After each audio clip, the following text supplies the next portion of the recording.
اگر از ویدیوهای قبلی خوشتون اومده لطفا قبل از تماشای این ویدیو سابسکرایب و لایک فراموش نشه. دکمه زنگوله رو فعال کنید تا از ویدیوهای جدید آگاه بشید. لطفا نظرات، پیشنهادات و انتقادات خود رو از طریق کامنت ارسال کنید. اگر هم از ویدیوهای این کانال راضی هستید لطفا ویدیو رو لایک کنید. درود بیکران خدمت شما بینندگان عزیز، به کانال ادویکیشن خوش آمدید. رسیدیم به درس 15 درس آخر فامیلی اند فرندز 1 به نام Let's Play Ball.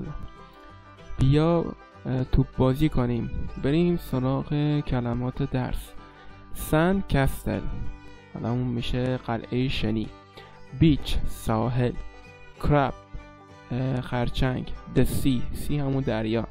د حرف اضافه است، بدون این هم میتونی بگی سی، دریا. بوت، قایق. شل، پوسته، حالا پوسته صدف، پوسته حلزون، کلا به معنای پوسته است. بریم سراغ دیالوگا. میگه که come on، بیا. let's make a sand castle، بیا بسازیم یا درست کنیم یه دونه قلعه شنی. that's a good idea، میگه این ایده خوبیه. شماره 2 let's play ball grandma، میگه بیا توپ بازی کنیم مادر بزرگ. great، اوکی، عالیه، باشه. catch grandma، میگه بگیر مادر بزرگ. wait بیلی، صبر کن بیلی. oh no، حالا خورد به این قلعه شنی که درست شده بود. این پسرم میگه sorry، میگه متاسفم. بعد میگه it's okay، میگه مشکلی نیست. حالا تو بین خارجا این یه جورایی بولد شده که هر مشکلی که پیش میاد و اون مشکله بدون هیچ خطراتی طی میشه میگه it's okay، یعنی اتفاق خاصی نیفتاده، چیزی نیست. منظورشون اینه. it's okay let's make another sand castle together، میگه it's okay، مشکلی نیست، بیا درست کنیم یه دونه دیگه قلعه شنی با هم دیگه. look at our sand castle now، میگه ببین قلعه شنی ما رو الان، یا به صورت فارسی عامیانه بگم الان ببین قلعه شنی ما رو.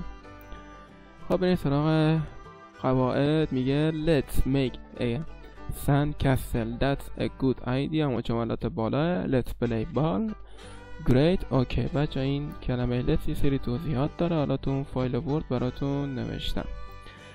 خب بیا پایین تر. اینجا طبق تصویر میگه یکی از این کلمات رو انتخاب کن، مثلا این دریاه، بعد سی رو انتخاب کنی. میای پایین تر، حالا دوباره میگه برگرد به تصاویر بالا رو یه نگاهی بنداز، اشاره کن و بگو که let's make a sand castle that's a good idea، let's swim in the sea that's a good idea. همینطور پشت سر هم اینو میگه که زبون انگلیسی رو را بیفتیم.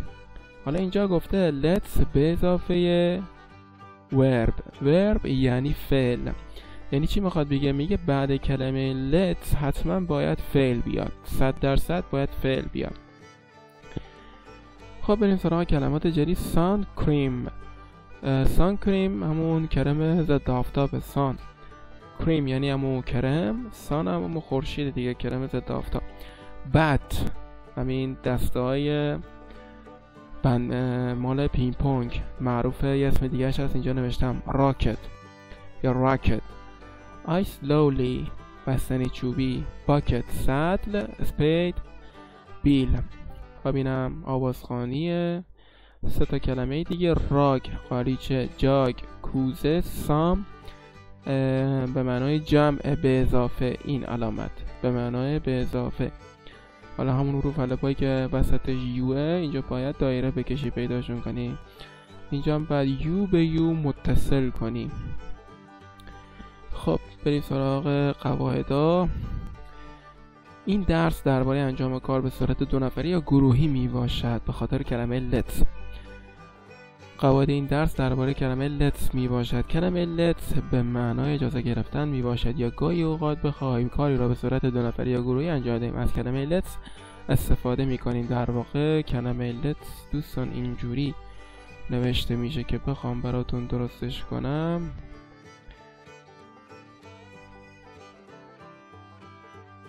به این صورت نوشته میشه.